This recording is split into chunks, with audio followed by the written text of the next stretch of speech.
Hi hello నమస్తే welcome to Karun media. This is Renu. ఈరోజు మనతో పాటు జనరల్ సర్జన్ డాక్టర్ హరీష్ గారు ఉన్నారు. వారితో మాట్లాడదాం. నమస్కారం సార్. నమస్కారం. ఎలా ఉన్నారు? బాగున్నా, మీరు ఎలా ఉన్నారు? Yeah sir, I'm so good. So first of all general surgeon దగ్గరికి వెళ్తున్నాం అనగానే నాకు గుర్తొచ్చింది ఏంటంటే హర్నియా అనేది చాలామంది దగ్గర వింటూ ఉన్నాం, మన చుట్టుపక్కల దగ్గర. కానీ దాని గురించి ఇన్ డెప్త్ డీటెయిల్ కానీ మనకి ఎవరికి ఇన్ఫర్మేషన్ లేదు, మాకెవరికి. So first of all what is hernias? Hernia అనేది లైఫ్ టైంలో ఒక 33 to 40% వరకు ఎఫెక్ట్ అవుతారు. లైక్ పుట్టినప్పటి నుంచి డెత్ అయ్యే వరకు ఆ పర్సంటేజ్ వరకు పక్కా ఎఫెక్ట్ అవుతారు ఓకే జనరల్గా. సో హెర్నియా అనేది ఒక బవల్, అంటే లైక్ మన పేగులు కొంచెం బయటకు వచ్చినప్పుడు స్వెల్లింగ్ లాగా వస్తుంది. అబ్డామెన్లో ఇక్కడ కింద లైక్ ఇంగ్వైనల్ రీజియన్లో మనకి స్వెల్లింగ్ లాగా వస్తుంది. సో అది కొంచెం డీలే చేయకుండా ఆపరేషన్ చేయించుకుంటే మనకి లైక్ ఏం కాంప్లికేషన్స్ లేకుండా అయిపోతుంటాయి. దాన్ని డీలే చేసి కొంచెం అంటే దాన్ని మళ్ళీ అది కాంప్లికేషన్ అయిపోయి మనకి రిసెక్షన్ చేయాల్సి వస్తుంది, అంటే పెద్ద పెద్ద సర్జరీస్ చేయాల్సి వస్తుంది. సో అది ఎర్లీ స్టేజ్లోనే గుర్తుపట్టి మనం దానికి ఆపరేషన్ చేయించుకుంటే చాలా బెటర్. సో అబ్డమన్లో ప్రాబ్లం అంటే జనరల్గా మనకి పైకి కనిపించే లక్షణాలు ఏముంటాయి సార్? లక్షణాలు అంటే అబ్డామెన్లో ఫస్ట్ మనకి ఒక స్వెల్లింగ్ లాగా, అంటే ఉబ్బడం ఇట్లా కనిపిస్తుంది. దాంతోపాటు కొంచెం గ్రాడ్యువల్గా కొన్ని డేస్ అవుతుంటే పెయిన్ రావడం స్టార్ట్ అవుతుంది. ఇంకా కొంచెం మనం అలానే వదిలేస్తే వామిటింగ్స్ అండ్ కాన్స్టిపేషన్, అంటే లైక్ మలబద్ధకం, ఇవన్నీ స్టార్ట్ అవి ఇంకా దాని తర్వాత కొంచెం డెత్ అయ్యే ఛాన్స్ కూడా ఉంటుంది కొంచెం అలానే వదిలేస్తే. సో స్టార్టింగ్లో మనకైతే మోస్ట్ కామన్గా కనిపించేది ఒక స్వెల్లింగ్. ఓకే, ఒక స్వెల్లింగ్ అంటే ఒక ఉబ్బడం లాగా ఒక అబ్డామెన్ మీద కనిపిస్తుంది. ఓకే. సో జనరల్గా చాలామంది చిన్న చిన్న పిల్స్ కానీ టాబ్లెట్స్ కానీ వేసుకొని ఓకే కడుపు నొప్పి వచ్చింది తగ్గిపోయింది అని చెప్పి సాటిస్ఫై అయిపోతూ ఉంటారు.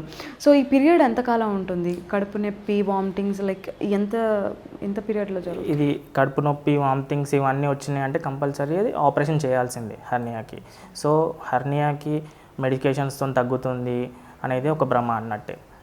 Compulsory operation should be done hernia అంటేనే. ఓకే.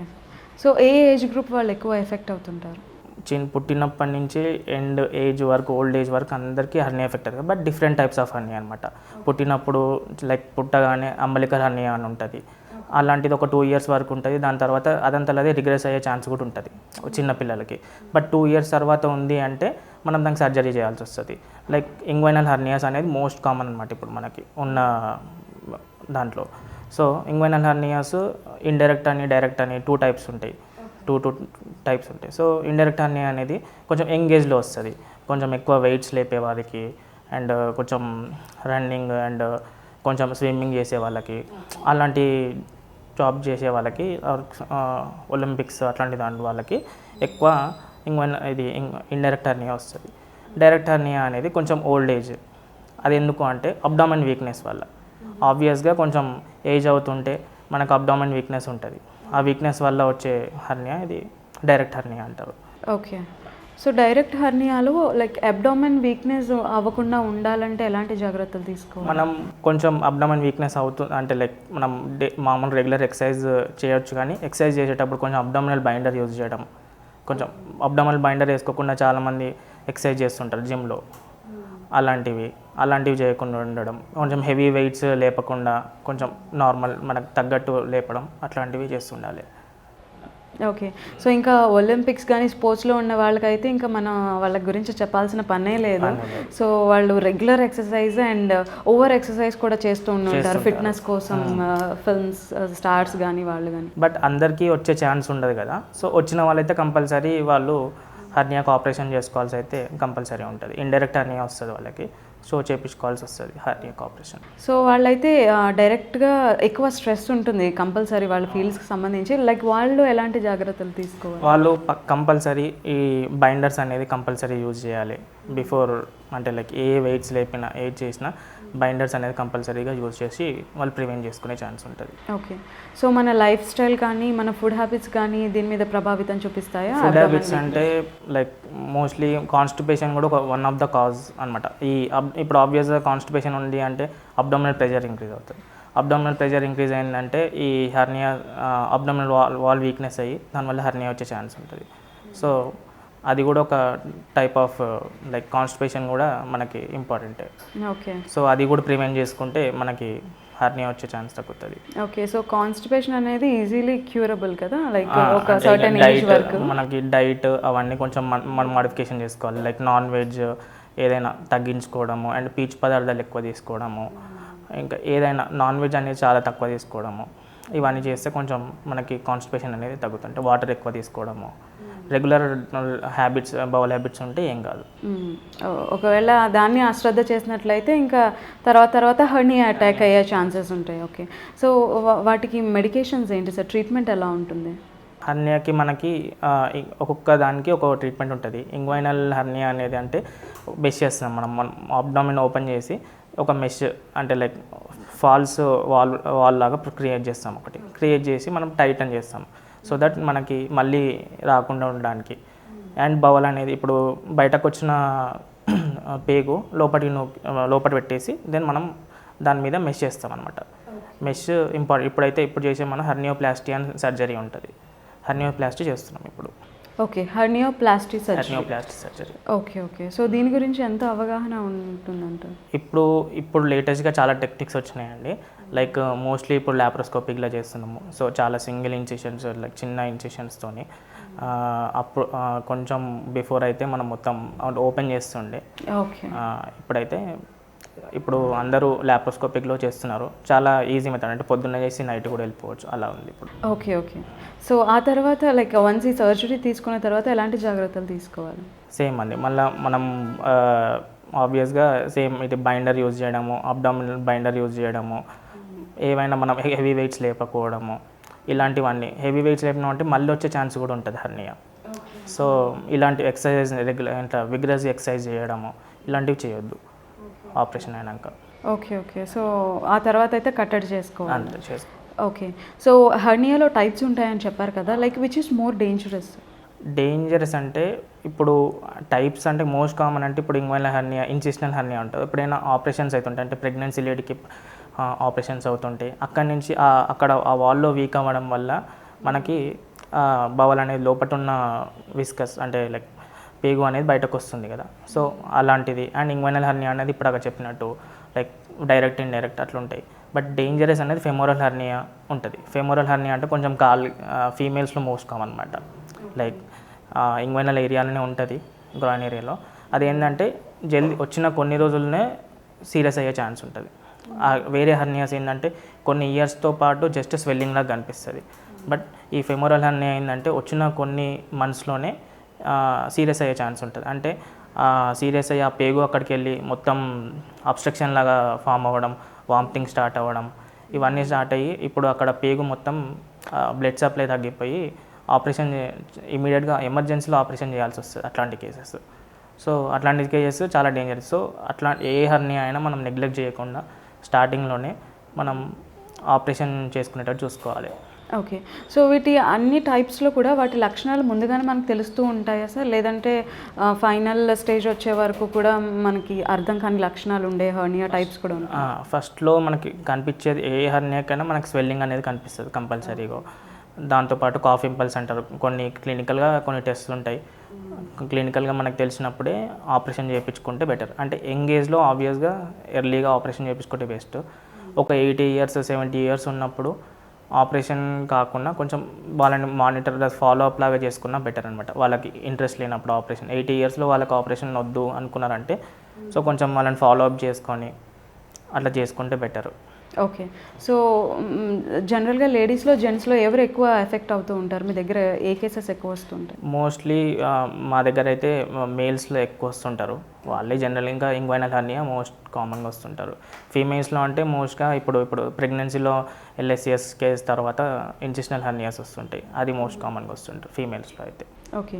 సో ఫీమేల్స్లో లైక్ ప్రెగ్నెన్సీ టైంలో దాన్ని అవాయిడ్ చేయడానికి కుదురుతుందా సార్? ఇమీడియట్లీ ఆఫ్టర్ ప్రెగ్నెన్సీ మనం బైండర్ యూజ్ చేయాలి కంపల్సరీ. అది చాలా వరకు ఎవరు చేయరు, 90% మెంబర్స్ ఎవరు లైక్ బైండర్ యూజ్ చేయమంటే ఇక్కడ హాస్పిటల్ ఉన్న రోజులు యూజ్ చేస్తారు, మళ్ళీ ఇంటికి వెళ్ళినాక వాళ్ళు యూజ్ చేయరు. తర్వాత ఎక్సర్సైజ్ మామూలుగా మినిమల్ ఎక్సర్సైజ్ చేయాలి, అది కూడా చేయరు. సో ఆబ్వియస్గా మజిల్ కొంచెం వీక్ అని ఉంటుంది. సో మనం స్ట్రెంగ్తన్ చేసుకోవాలి, ప్లస్ బైండర్ పెట్టుకోవాలి. అవన్నీ చేస్తే మనకి నెక్స్ట్ హర్నియా వచ్చే ఛాన్స్ చాలా తక్కువ ఉంటుంది. బట్ మోస్ట్లీ వాళ్ళకి ఆ కాన్సిక్వెన్సెస్ అర్థం కాక వాళ్ళు జస్ట్ బైండర్ హాస్పిటల్ పెట్టుకుంటారు, ఇంటికి వెళ్ళినాక కొంచెం తీసేస్తారు. సో దానివల్ల మోస్ట్ కామన్గా సో బైండర్ పెట్టుకుంటే మనం ప్రివెంట్ చేసుకోవచ్చు ఇంటెస్టినల్ హెర్నియా. ఓకే. సో ఇంతకు ముందు అయితే లార్జ్ ఫ్యామిలీస్ ఉండేవారు. సో బిగ్ ఫ్యామిలీస్ ఉండడం వల్ల వాళ్ళకి ఏదైనా సిమ్టమ్స్ కనిపించినా కూడా పెద్దవాళ్ళు చెప్పేవాళ్ళు. సో ఇప్పుడు ఎవరి ఫ్యామిలీ న్యూక్లియర్ ఫ్యామిలీస్ అయిపోయాయి and everyone in the family under స్ట్రెస్లోనే ఉంటున్నారు. సో వాళ్ళకి నాకు ఇది వచ్చిందా అనే థాట్ కూడా లేకుండా పోతుంది. సో అలాంటి కేసెస్ ఎక్కువ చూస్తూ ఉంటారా? అలాంటి కేసెస్ అంటే ఇప్పుడు ఓల్డ్ ఏజ్లో వాళ్ళకి చూస్తుంటాం. మామూలుగా ఇప్పుడు అందరూ హెర్నియా అనేది కొంచెం కామన్ అయిపోయింది. సో యంగ్ ఏజ్ వాళ్ళు అయితే వస్తున్నారు బాగానే, బట్ ఓల్డ్ ఏజ్లో వాళ్ళకి ఏంటంటే ఏం కాదు, ఈ ఏజ్లో మనం ఎందుకు తీసుకెళ్ళేది అని చెప్పి అట్లా ఉంటారు కదా ఇంట్లో వాళ్ళు ఉన్నా సరే. సో వాళ్ళు ఏంటంటే కొంచెం డీలే చేస్తారు. వాళ్ళు కొంచెం ఎమర్జెన్సీలో వస్తుంటారు మాకు, ఓల్డ్ ఏజ్ వాళ్ళు. లైక్ మొత్తం హెర్నియా చాలా ఇయర్స్ నుంచి ఉండి అప్పుడు అబ్స్ట్రక్షన్ అయ్యి వామిటింగ్ స్టార్ట్ అయ్యి మొత్తం పేగులన్నీ ఖరాబ్ అయినాక మా దగ్గరికి వచ్చే ఛాన్సెస్ ఉంటాయి చాలా. ఓల్డ్ ఏజ్లో వాళ్ళు చాలా కామన్గా, ఎందుకంటే డీలే చేస్తారు వాళ్ళు. ఈ ఓల్డ్ ఏజ్ కదా, ఈ టైంలో వాళ్ళకి అడ్వైజ్ చేసినా సరే ఈ ఏజ్లో ఆపరేషన్స్ ఎందుకు అలా చేసి వాళ్ళు కొంచెం డీలే చేస్తారు. కొన్ని ఇయర్స్లో వాళ్ళకి అబ్స్ట్రక్షన్ తయారై ఒక్కొక్కసారి నైట్ ఎమర్జెన్సీలో ఆపరేషన్ చేయాల్సి వస్తుంది. ఆపరేషన్ చేసి పేగులు కూడా కట్ చేసి తీసేస్తాం మేము ఖరాబ్ అయిన. ఓకే. సో అబ్డోమెన్లో ఈ పేగులతో పాటు like other parts of the body కూడా ఎఫెక్ట్ అయ్యే ఛాన్సెస్ ఉంటుందా? పేగులతో పాటు మనకు ఒమెంటమ్ అని ఉంటుంది. ఒమెంటమ్ అలాంగ్ విత్ దట్ మనకి ఇప్పుడు యూరినరీ బ్లాడర్ అలాంటివి, అపెండిక్స్ కూడా ఉండే ఛాన్స్ ఉంటుంది. సో బట్ ఇవన్నీ కొంచెం రేర్. మోస్ట్ కామన్గా మనకు ఉండేది ఒమెంటమ్ ప్లస్ ఇది బవల్ పేగులు. సో యూజువల్గా హెర్నియా రికరెన్స్ కూడా ఎక్కువ ఉంటుందా? రికరెన్స్ కూడా ఎక్కువనే ఉంటుంది. ఎందుకంటే లైక్ మనం ఆపరేషన్ చేసినాక వాళ్ళు తగిన జాగ్రత్తలు తీసుకోకపోవడం వల్ల, అండ్ ఏంటంటే స్మోకర్స్ ఉంటారు. ఇప్పుడు ఆపరేషన్ చేసినాక నెక్స్ట్ 2-3 డేస్లో మళ్ళీ స్టార్ట్ చేస్తారు స్మోక్ చేయడం. సో అది మోస్ట్ కామన్. ఇప్పుడు దానివల్ల ఏంటంటే మళ్ళీ వీక్నెస్, మళ్ళీ రికరెన్స్ వస్తాయి. అట్లా చాలా కేసెస్ చూసాం. ఇప్పటికీ రికరెన్స్ వచ్చే ఛాన్స్ ఉంటుంది. సో వాళ్ళకి జనరల్గా వాళ్ళకి తెలుస్తుందా? సో సర్జరీ అయిపోయింది కదా, ఓకే ఇది ఇక్కడితో సమాప్తం అయిపోతుంది, మళ్ళీ రాదు అనుకుంటుంటారు కదా. వాళ్ళకి డిశ్చార్జ్ అయ్యేటప్పుడు చాలా చెప్తాం, లైక్ రికరెన్స్ ఉంటుంది, మీకు స్మోకింగ్ ఇవన్నీ ఆపేసేయాలి, అండ్ ఆల్కహాల్ స్మోకింగ్ ఇవన్నీ ఆపేసేయాలి, డైట్ కరెక్ట్ రెగ్యులర్గా తీసుకోవాలి, అబ్డామినల్ బైండర్ తీసుకోవాలి అని చెప్తుంటాం. కానీ వాళ్ళు ఆబ్వియస్గా కొంచెం ఎడిక్షన్ ఉన్న వాళ్ళు ఆపకుండా వాళ్ళు మళ్ళీ కంటిన్యూ చేస్తుంటారు. దానివల్ల ఇదొక మళ్ళీ రికరెన్స్ వచ్చే ఛాన్స్ ఉంటుంది. అండ్ ఎల్డర్లీలో ఏంటి అంటే ఫస్ట్ మనకి కొన్ని మెయిన్ కాజ్ ప్రోస్టాటోమెగాలి అని ఉంటుంది. ప్రోస్టేట్ అనే ఒక గ్లాండ్ ఉంటుంది. అది కొంచెం ఏజ్ పెరుగుతూ ఉంటే కొంచెం పెద్దగా అవుతుంటుంది. సో దానివల్ల అబ్డామినల్ ప్రెషర్ ఎక్కువయ్యి ఎల్డర్లీలో కొంచెం ఏజ్ ఎక్కువైన వాళ్ళు వస్తుంటుంది. సో అది ఆ ఆపరేషన్ చేయకుండా మనం ఈ హెర్నియా ఆపరేషన్ చేసినా సరే మళ్ళీ రికరెన్స్ వచ్చే ఛాన్స్ ఉంటుంది అనమాట. సో ఫస్ట్ మనం యూరాలజిస్ట్ దగ్గరికి వెళ్ళి ఫస్ట్ ప్రోస్టేట్కి సంబంధించిన ఆపరేషన్ చేయించుకొని దెన్ మనం ఈ హెర్నియా ఆపరేషన్ చేయించుకోవాలి ఎల్డర్లీలో. సో హెర్నియా సర్జరీలో కాంప్లికేషన్స్ ఏమైనా ఉంటాయా ఎంగేజ్లో కానీ ఎల్డర్లీ పీపుల్లో కానీ? హెర్నియా సర్జరీకి ఎక్కువ పెద్దగా కాంప్లికేషన్స్ ఏముండవు, చాలా మినిమల్ కాంప్లికేషన్స్ ఉంటాయి. లైక్ మా అంటే ఇన్ఫెక్షన్స్, హెమరేజ్, మా అంటే కొంచెం ఏదైనా మోస్ట్లీ అంటే రికరెన్స్ అనేది ఒక కాంప్లికేషన్, అండ్ నర్వ్ డ్యామేజ్ ఏమైనా ఉంటుంది. సో నర్వ్ డ్యామేజ్ అయినప్పుడు అది పెద్ద లైఫ్ థ్రెటనింగ్ ఏం కాదు, జస్ట్ ఒక స్పర్శ అనేది కొంచెం పోతుంది అక్కడ ఆ ఏరియాలో, అంతే. ఓకే. సో ఎల్డర్లీ పీపుల్ కూడా మీరు చెప్పినట్టుగా ఈ ఏజ్లో ఎందుకు సర్జరీలు ఎందుకు అని అనుకుంటూ ఉంటారు. లైక్ వాళ్ళకి ఏమైనా కాంప్లికేషన్స్ జరుగుతాయి సర్జరీ అయిన తర్వాత కానీ అవుతున్నాం? ఇప్పుడు వాళ్ళకి చాలా డిలే చేయడం వల్ల ఏమవుతుందంటే అక్కడ ఎంటర్ అయిన పేగు అనేది చాలా బ్లడ్ సప్లై లేక మొత్తం ఖరాబ్ అవుతుంది. సో మేము ఏం చేస్తామంటే అది ఓపెన్ చేసి ఆ పేగు పార్ట్ తీసేస్తాం, ఖరాబ్ అయిన పార్ట్ తీసేసి అనస్టోమిసిస్ అని చేస్తాం. అనస్టోమిసిస్ చేసినప్పుడు దానివల్ల పోస్ట్ ఆప్లో చాలా కాంప్లికేషన్స్ ఉంటాయి. లైక్ మళ్ళీ అది లీక్ కావడం ఉంటుంది, అంటే అది ఎమర్జెన్సీలో చేస్తాం కాబట్టి మళ్ళీ లీక్ అయ్యే ఛాన్సెస్ ఉంటుంది, మళ్ళీ రీఆపరేషన్ చేయాల్సిన ఛాన్స్ కూడా ఉంటుంది. అందుకే ఇది ఏ హెర్నియా ఉన్నా కొంచెం ఎర్లీ స్టేజ్లో మనం యాక్ట్ అవుతే మనకి బెటర్. ఓకే. సో ఏజ్ పెరుగుతున్న కొద్దీ ఖచ్చితంగా హెర్నియాకి అటాక్ అవుతారా? అవే ఛాన్స్ చాలా ఎక్కువ ఉంటుంది. ఏదో ఒక లైఫ్ స్టైల్ దాన్ని ప్రివెంట్ చేయగలే ఆప్షన్స్ ఏమన్నా ఉంటుంది? ప్రివెన్షన్ అంటే ఇదే అండి. మామూలుగా ఇప్పుడు వాళ్ళు చేసే ఉద్యోగం ప్రకారం హెర్నియా వచ్చే ఛాన్స్ ఉంటుంది. వాళ్ళు స్మోకింగ్ ఆబ్వియస్గా అదొక బ్యాడ్ అది హ్యాబిట్ వల్ల మనకి ఈ హెర్నియా వచ్చే ఛాన్స్ ఉంటుంది. So smoking cessation important. So వాళ్ళ ఎడిక్షన్స్తో పాటుగా ఫుడ్ టైమింగ్స్ కూడా, స్లీప్ టైమింగ్స్ కానీ ఫుడ్ టైమింగ్స్ కూడా, అవి కూడా ఎక్కువ ఎఫెక్ట్ చూపిస్తాయా? ఫుడ్ టైమింగ్స్ అంతగా ఎఫెక్ట్ ఏం చేయదు. జస్ట్ డైట్ మనకి చెప్పాను కదా, కాన్స్టిపేషన్ అలాంటి ఫుడ్ టైమింగ్స్ అనేది ఏమి ఉండదు. బట్ కాన్స్టిపేషన్ వాళ్ళు తినే పీచు పదార్థాలు తినకుండా ఎక్కువ బయట వస్తువులు తినడం, like out side food, street food ఎక్కువ తినడం, అండ్ మెయిన్గా నాన్ వెజ్ ఎక్కువ తినడం, అలాంటివి చేసినప్పుడు మనకి వాటర్ ఎక్కువ తీసుకోకపోవడము, కాన్స్టిపేషన్ ఎట్లా డెవలప్ అయినా దానికి అదొక కాజ్ అనమాట, లైక్ హెర్నియాకి. సో ఈరోజు నవంబర్ 28 జనరల్గా లైక్ వరల్డ్ పైల్స్ డే అని దీన్ని కన్సిడర్ చేస్తూ ఉంటారు. సో పైల్స్ గురించి మీరు ఏం చెప్తారు సార్? అవేర్నెస్ ఎలా క్రియేట్ అవుతుందంటారు? పైల్స్ అనేది లైక్ ఒక ఇండివిజువల్కు ఏదో ఒక లైఫ్లో ఏదో ఒక ఏజ్లో మ్యాక్సిమం ఎఫెక్ట్ అవుతారు. ఓకే, ప్రతి పర్సన్ దానికి ఎఫెక్ట్ అవ్వాల్సిందేనా? మ్యాక్సిమం అంటే లైక్ 70% వరకు ఎఫెక్ట్ అవుతారు వాళ్ళు ఏజ్ అవుతూ ఉంటే. రైట్. ఓకే. దానికి కూడా మోస్ట్ కామన్, దానికి మెయిన్గా కాజ్ అంటే మళ్ళీ ఫుడ్ హ్యాబిట్స్. ఫీమేల్స్లో అయితే కొంచెం క్యాన్సర్స్ రిలేటెడ్ ఉంటాయి, లైక్ సిస్ట్లు అలాంటివి సంబంధించి మనకి దానివల్ల పైల్స్ వచ్చే ఛాన్స్ ఉంటుంది. ఓకే. సో పైల్స్ యొక్క కాంప్లికేషన్స్ ఎవరిలో ఎక్కువ చూస్తూ ఉంటాం సార్? ఎవరికి కాంప్లికేటెడ్గా అనిపిస్తుంది, మేల్స్కా ఫీమేల్స్కా? మోస్ట్లీ ఫీమేల్స్ అండి. అంటే లైక్ ఫీమేల్స్లో మనం మెయిన్గా చూస్తుంటాం పైల్స్. వాళ్ళకి ఏంటంటే చాలా లైక్ ప్రెగ్నెన్సీ ఉంటుంది, వాళ్ళకి ఫిజియోలాజికల్ చేంజెస్ చాలా ఉంటాయి. సో దానివల్ల ఇప్పుడు పెల్విక్ రీజియన్లో ఉన్న ఆర్గన్స్ లైక్ యూట్రస్ ఇవన్నీ ట్యూమర్స్ ఉంటాయి. దీనివల్ల ఏంటంటే ప్రెషర్ వల్ల మళ్ళీ ఈ పైల్స్ అనేది జనరేట్ అవుతాయి ఫీమేల్స్లో. ఓకే. సో మెయిన్ కాజెస్ ఏంటంటారు మెయిల్స్లో అయినా ఫీమేల్స్లో అయినా మనకు మెయిన్ కాజెస్ కాన్స్టిపేషన్ ఉంటుందండి మెయిన్గా. డైట్ ఇప్పుడు లైక్ రెగ్యులర్ డైట్ తీసుకోకపోవడము, లైక్ పెల్విక్ రీజియన్లో ఉన్న మనకి డ్యామేజ్ అవ్వడము, and like spinal cord injuries, ఇలాంటి కాజెస్ వల్ల మనకి పైల్స్ వస్తాయి. సో వాటి లక్షణాలు ఎలా ఉంటాయి? మెయిన్ లక్షణం అంటూ మనకు ఉండేది బ్లీడింగ్ అండి. లైక్ బ్లీడింగ్ వస్తుంటుంది పర్ రెక్టమ్. లైక్ బ్లీడింగ్ వస్తే మెయిన్ అయితే అది బ్లీడింగ్ ఉంటుంది. దెన్ నెక్స్ట్ అంటే ఒక గ్రేడ్స్ పెరుగుతూ ఉంటే మనకి ఒక స్వెల్లింగ్ లాగా వస్తుంటుంది. లైక్ యానస్ నుంచి ఓపెనింగ్ నుంచి ఒక స్వెల్లింగ్ లాగా కొంచెం గ్రేడ్ పెరుగుతూ ఉంటాయి. లైక్ 4 గ్రేడ్స్ ఉంటాయి. లైక్ 3rd 4th గ్రేడ్లో మనకి బయటకు కనిపిస్తుంటాయి. సో వాళ్ళ స్వతహాగా డయాగ్నోస్ చేసుకోగలరా పైల్స్? లైక్ ఎర్లీగా అంటే లైక్ బ్లీడింగ్ వచ్చిన వితిన్ ఫ్యూ వీక్స్ అలా వచ్చిరు అంటే అది క్రోనిక్గా ఉంటుంది. లైక్ వితిన్ ఫ్యూ డేస్ మనకి జనరల్ సర్జన్ దగ్గరికి వస్తే మనం ప్రోక్టోస్కోపీ అని ఒకటి ఉంటుందండి ఇన్స్ట్రుమెంట్, దాంతో మనం డయాగ్నోస్ చేయొచ్చు. లైక్ ఏ గ్రేడ్ ఉంది, అంటే ఆపరేషన్ ఏం చేయాలి, ఏది చేస్తే బెటర్, అండ్ ఆపరేషన్ చేయకుండా కూడా ట్రీట్ చేయొచ్చా, అది మనం గ్రేడ్ బట్టి మనం డిసైడ్ చేయొచ్చు. ఓకే. సో ఏ స్టేజ్లో ఉన్నప్పుడు లైక్ ఆపరేషన్ చేయకుండా ఓన్లీ మెడిసిన్స్ ద్వారా ట్రీట్ చేసే కండిషన్స్ ఉంటాయి? మనం మోస్ట్లీ గ్రేడ్ 1 ఉన్నప్పుడు మోస్ట్లీ మనం ఒక 3 months వరకు ఆపరేషన్ చేయకుండా ట్రై చేయొచ్చు. లైక్ మళ్ళీ రెగ్యులర్ డైట్ తీసుకోవడం, అండ్ చాలా అంటే లైక్ ఫైబర్ డైట్ తీసుకోవడం, పీచు పదార్థాలు ఏమైనా ఎక్కువ తీసుకోవడం, వాటర్ ఎక్కువ తీసుకోవడం, చాలా వాటర్ తీసుకోవడం, ఇవన్నీ తీసుకోవడం వల్ల మనం ప్రివెంట్ చేయొచ్చు. ఓకే. సో జనరల్గా స్వతహాగా వాళ్ళు లక్షణాలు తెలుసుకోవాలనుకున్నప్పుడు, లేదంటే ఏదైనా హెవీ పెయిన్ రావడం కానీ అలాంటివి ఏమైనా జరుగుతుందా? అంటే చిన్నవంటే జస్ట్ టాబ్లెట్స్ వేసుకొని సర్దుకుపోతుంటారు కదా.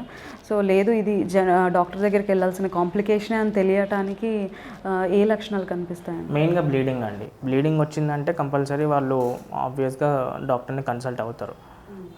బ్లీడింగ్ వచ్చి ఫస్ట్ స్టార్ట్ అయినప్పుడే మనకి బ్లీడింగ్తో స్టార్ట్ అవుతుంది. మోషన్స్ వెళ్ళినప్పుడు దాంతోపాటు సపరేట్గా కూడా బ్లీడింగ్ ఉంటుంది. సో వాళ్ళు డాక్టర్ని అప్రోచ్ అయితే మనకి గ్రేడ్స్ బట్టి మనం డిసైడ్ కావచ్చు. ఓకే. సో పైల్స్కి ఇది ట్రీట్ చేయడం కష్టం అని అవుట్ ఆఫ్ కంట్రోల్లో ఉండే సిచ్యువేషన్స్ చూస్తుంటారా? లేదండి, చాలా మన ఏది It is అలా లేదు, curable. It is curable. Okay. So ఎలాంటి మెథడ్స్ యూస్ చేస్తారు సార్, ట్రీట్మెంట్ మెథడ్? మనం గ్రేడ్ 1 వచ్చేసి మనం నార్మల్గా మెడికల్ మేనేజ్మెంట్ చేసుకోవచ్చు ఒక 3 months వరకు. లైక్ ఇట్లా ఇప్పటిదాకా చెప్పినట్టు లైక్ మనకి డైట్ మంచిగా తీసుకోవడము ఇవన్నీ తీసుకొని ఒక 3 months తర్వాత కూడా మనకు కంటిన్యూస్గా బ్లీడింగ్ అవుతుంది అంటే మనం లేజర్ ట్రీట్మెంట్ ఇప్పుడు కొత్తగా అన్ని లేజర్ అంటే ఒక లేజర్ అంటే మనం మామూలుగా తెలుసు కదా, విద్యుత్ దాంతో చేస్తుంది. అయితే దాంతో మనం గ్రేడ్ 1 అవన్నీ ట్రీట్ చేసుకోవచ్చు. గ్రేడ్ 2, గ్రేడ్ 3, గ్రేడ్ 4 అంటే గ్రేడ్ 2 అంటే మనం స్క్లీరోథెరపీ అనే కొన్ని టెక్నిక్స్ ఉన్నాయి. గ్రేడ్ 3, గ్రేడ్ 4 అంటే మనం ఓపెన్ టెక్నిక్స్ చేసుకోవచ్చు. ఆర్ ఎల్స్ స్టేప్లర్ అని ఒకటి ఉంటుంది, స్టేప్లర్ అని ఉంటుంది, సేమ్ మనం స్టేప్లర్ లానే ఉంటుంది. అది కొంచెం ఇంట్రడ్యూస్ చేసి ఆ పైల్స్ అనేది తీసేయచ్చు. సో స్టేప్లర్ టెక్నిక్ ఇప్పుడు కొత్తగా మనకి బాగా యూజ్ చేస్తున్నారు. కొంచెం ఏంటంటే మార్నింగ్ వచ్చి నైట్ కూడా వెళ్ళిపోయేటట్టు ఉంటుంది stapler technique. Okay. Stapler technique like first స్టేజ్లో ఉన్నప్పుడు జరుగుతుందా? లేదు, ఒక సెకండ్, థర్డ్ స్టేజ్, ఫోర్త్ స్టేజ్లో మనం చేసుకోవచ్చు. కొంచెం గ్రేడ్ పెరుగుతూ ఉంటే ఫస్ట్ స్టేజ్లో మనం మెడికల్ మేనేజ్ చేసుకోవచ్చు, లేజర్ ట్రీట్మెంట్ చేసుకోవచ్చు. Second stage sclerotherapy, then third and ఫోర్త్లో మనం చాలామంది ఇప్పుడు స్టేప్లర్ టెక్నిక్ వెళ్తున్నారు, ఓపెన్ కూడా చేసుకోవచ్చు. ఓకే. సో జనరల్గా అడ్మిట్ అయిన తర్వాత డిశ్చార్జ్ అవ్వడానికి ఎన్ని డేస్ పట్టొచ్చు? వితిన్ 1 day డిశ్చార్జ్ అవుతుంది. డే కేర్ లాగా కూడా చేసుకోవచ్చు హెమరాయిడెక్టమీ. లైక్ మార్నింగ్ వచ్చి వితిన్ లైక్ నైట్ వరకు డిశ్చార్జ్ అయిపోవచ్చు. సో ఆ తర్వాత తీసుకోవాల్సిన జాగ్రత్తలు ఏంటి సార్ డిశ్చార్జ్ అయినాక వాళ్ళకి కొంచెం పెయిన్ ఉంటుందండి. లైక్ స్టేప్లర్లో కొంచెం చాలా తక్కువ, బట్ ఇంట్రడ్యూస్ చేసినందుకు ఒక 2-3 days పెయిన్ ఉంటుంది. బట్ మామూలుగా అయితే పెయిన్ తక్కువ. బట్ సిట్స్ బాత్ అని ఒకటి ఉంటుందండి. సిట్స్ బాత్ అంటే గోరువెచ్చని నీళ్ళలో ఒక యాంటీసెప్టిక్ వేసి డైలీ వాళ్ళు ఒక 3 to 4 times కూర్చోవాల్సి వస్తుంది యాంటీసెప్టిక్ లిక్విడ్లో. సో అది కంటిన్యూస్ ఒక 1 month వరకు కంటిన్యూస్ చేయాలి. చేయకుంటే వాళ్ళకి పెయిన్ అయినా ఏదైనా మళ్ళీ ఛాన్స్ ఉంటుంది. ఓకే. సో ఇంతకుముందు పైల్స్ అంటే ఒక ఏజ్ వచ్చిన తర్వాత వినేవాళ్ళం, కానీ ఇప్పుడు యంగ్ పీపుల్కి కూడా ఎక్కువ రావడం చూస్తున్నాం. దానికి రీజన్స్ ఏంటంటారు? యంగ్ పీపుల్లో అంటే ఇప్పుడు చాలా రీజన్స్ ఉన్నాయండి. లైక్ ఇప్పుడు 17 years 16 years వాళ్ళకు కూడా ఇప్పుడు స్మోకింగ్ ఉంటుంది. లైక్ దానివల్ల ఇంకా డైట్ చేంజెస్ వల్ల ఇవన్నిటి వల్ల ప్రైమరీ కాజ్ అంటే ఇది హెమరాయిడ్స్ అనేవి వస్తున్నాయి. బట్ దీనికి కొంచెం ఏజ్ పెరుగుతూ ఉంటే కొన్ని క్యాన్సర్స్ వల్ల కూడా ఆ ప్రెషర్ వల్ల కూడా మనకి ఈ హెమరాయిడ్స్ అనేవి వస్తాయి. అండ్ కొంచెం ఆల్కహాల్ తీసుకోవడం వల్ల మనకి ఈ లివర్ డ్యామేజ్ అవుతుంది యంగ్ పీపుల్లో. ఆ లివర్ డ్యామేజ్ అవ్వడం వల్ల కొంచెం ఈ అసైటిస్ అనేది వస్తుంది, అంటే అబ్డామినల్ ప్రెషర్ పెరుగుతుంది. ఈ అసైటిస్తో పాటు ఇది మనకు హెమరాయిడ్స్ పైల్స్ అనేవి ఉంటుంటాయి. సో ఆల్కహాల్ కూడా ఒక మెయిన్ రీజన్ ఉంటుంది. ఓకే. సో ఒకసారి పైల్స్కి సర్జరీ అయిన తర్వాత మళ్ళీ వచ్చే ఛాన్సెస్ ఉంటాయి? రికరెన్స్ ఛాన్సెస్ చాలానే ఉంటాయి. బట్ ఏంటంటే కొంచెం మనం డైట్ అయినా ఏదైనా మనం పోస్ట్ ఆప్లో మంచిగా చూసుకుంటే చాలా తక్కువ ఉంటుంది. అంటే లైక్ రెగ్యులర్గా మంచి డైట్ అవన్నీ తీసుకుంటే స్మోకింగ్, ఆల్కహాల్ అవన్నీ మళ్ళీ తక్కువ చేసి అండ్ వేరే ప్రీడిస్పోజింగ్ ఫ్యాక్టర్స్ అన్నీ తక్కువ చేసుకుంటే మనకి పైల్స్ రికరెన్స్ చాలా తక్కువ. ఓకే. సో వీటికి కౌన్సిలింగ్ సెషన్స్ ఉంటాయా సార్? ఇప్పుడు ఒకటి అడిక్ట్ అయిన హ్యాబిట్స్ని వెంటనే మానేయాలి అంటే కూడా కష్టమే అవుతుంది. అవునవును. సో వాటికి కౌన్సిలింగ్ సెషన్స్ ఉంటాయి. మనకి ఇప్పుడు ఆపరేషన్ తర్వాత మనం కౌన్సిలింగ్ సెషన్స్ కోసం పంపిస్తాము. లైక్ స్మోకింగ్ సెషన్స్ కోసం అంటే లైక్ అబ్రప్ట్గా అయితే ఎండ్ చేయడం వాళ్ళకి కూడా కష్టం, అండ్ చేసినా సరే కొంచెం సైకలాజికల్ డిస్టర్బ్ అవుతారు. సో వాళ్ళకి ఏంటంటే లైక్ 20 cigarettes తీసుకునే వాళ్ళు ఒక 1 weekలో ఒక 10 తీసుకోవడం, నెక్స్ట్ 1 weekలో 5 తీసుకోవడం, అలా గ్రాడ్యువల్గా డిక్రీజ్ చేసుకుంటూ వాళ్ళకి రిహాబిలిటేషన్ సెంటర్స్ ఉంటాయి, అక్కడికి పంపిస్తాము. సో దానివల్ల మనకి మంచి రికరెన్స్ లేకుండా ఉంటుంది. ఓకే. సో సైకలాజికల్గా అంటే వాళ్ళు ఎలా ఎఫెక్ట్ అవుతారు సార్? సైకలాజికల్గా అంటే కొంచెం లైక్ డిస్టర్బ్ అవుతారు, డైలీ మొత్తం కన్ఫ్యూజన్లోకి వెళ్తారు, కన్ఫ్యూజన్ స్టేట్లో ఉంటారు. లైక్ వాళ్ళు ఇక్కడ టైం ప్లేస్ కొంచెం వాళ్ళకి అర్థం కాదు. సో దీనికి మనం ఇమీడియట్గా లైక్ ఒక ఆల్కహాల్ క్రోనిక్గా ఎఫెక్ట్ అయిన వాళ్ళు కూడా ఒక 7 days అలా 1 week అలా ఏం ఆల్కహాల్ తీసుకోకుంటే కూడా ఇలాంటి డెలీరియంలోకి వెళ్తారు, లైక్ కన్ఫ్యూజన్ ఇవన్నీ స్టేట్లోకి వెళ్ళిపోతారు వాళ్ళు. సో దీనికి మళ్ళీ మెడికేషన్స్ యూజ్ చేయాల్సి వస్తుంది మనం సైకియాట్రిస్ట్ నుంచి. సో ఇందాక మనం మాట్లాడుకున్నప్పుడు గ్రేడ్ 1 మెడికల్ మేనేజ్మెంట్ అని చెప్తున్నారు కదా. సో ఆ మెడికల్ మేనేజ్మెంట్, ఆ మెడిసిన్స్ కావచ్చు, ట్రీట్మెంట్ కావచ్చు, ఎంతో కాలం వరకు ఉండాలి? ఒక మనం గ్రాడ్యువల్ ఒక 3 months వరకు మనం యూజ్ చేస్తామండి. మెడిసిన్స్ అంటే సపరేట్గా మెడిసిన్స్ ఏముండవు, బట్ ఏంటంటే ఈ డైట్ మెయింటైన్ చేయడం, వాటర్ ఎక్కువ తీసుకోవడం, అండ్ ఈ సిట్స్ బాత్ అని చెప్పాను కదా, లైక్ వామ్ వాటర్లో ఈ యాంటీసెప్ట్ లిక్విడ్ వేసి కూర్చోవడము, ఇవన్నీ డైలీ కంపల్సరీగా 3 to 4 times చేసి, అండ్ కొన్ని ఆయింట్మెంట్స్ ఉంటాయి కొంచెం డైలేట్ చేయడానికి. సో ఆ ఆయింట్మెంట్స్ అవన్నీ యూజ్ చేసినప్పుడు మనకి ఈ 3 months యూజ్ చేసినాక కూడా ఇంప్రూవ్మెంట్ లేనప్పుడు అప్పుడు మనం సర్జరీకి వెళ్తామండి, సర్జరీ మేనేజ్మెంట్కి వెళ్ళిపోతాం. ఓకే. సో కొంతమంది దీనికి ఎఫెక్ట్ అయినా కూడా చెప్పడానికి ఇష్టపడరు. సో దాని గురించి అవేర్నెస్ ఎలా క్రియేట్ చేయొచ్చు అంటారు? అవేర్నెస్ అందుకే మనం ఇది వరల్డ్ పైల్స్ డే, ఇది ఇప్పుడు చాలామంది ఇప్పుడు అప్పట్లో అంత చెప్పుకోవడానికి లేదు, బట్ ఇప్పుడు మా ఓపీలో మ్యాక్సిమం మెంబర్స్ వీళ్ళే ఉంటున్నారు. ఇప్పుడు చాలా అవేర్నెస్ వచ్చింది, అండ్ దానివల్లనే మనకు ఓపీ కూడా చాలా పెరుగుతుంది. ఈ పైల్స్, ఫిషర్స్, బాటమ్ కేసెస్ అన్నిటికీ మనకి ఓపీ కూడా పెరుగుతుంది. సో ఇప్పుడు అవేర్నెస్ బాగానే పెరిగింది. ఓకే. సో మీరు చెప్పిన తర్వాత వన్స్ ట్రీట్మెంట్ అయిన తర్వాత మళ్ళీ రికరెన్స్తో వచ్చేవాళ్ళు ఎంతమంది ఉంటారు? తక్కువనే, లైక్ ఇవన్నీ మళ్ళీ ఇప్పుడు ఫీమేల్స్లో కొంచెం ఎక్కువ, బట్ ఇవన్నీ మళ్ళీ స్మోకింగ్ సెసేషన్, ఇప్పుడు ఆల్కహాల్ ఇవన్నీ తగ్గించి అండ్ ప్రీడిస్పోజింగ్ ఫ్యాక్టర్స్ అన్నీ ట్రీట్ చేసినాక మనకి రికరెన్స్ అనేది చాలా తక్కువనే. ఓకే.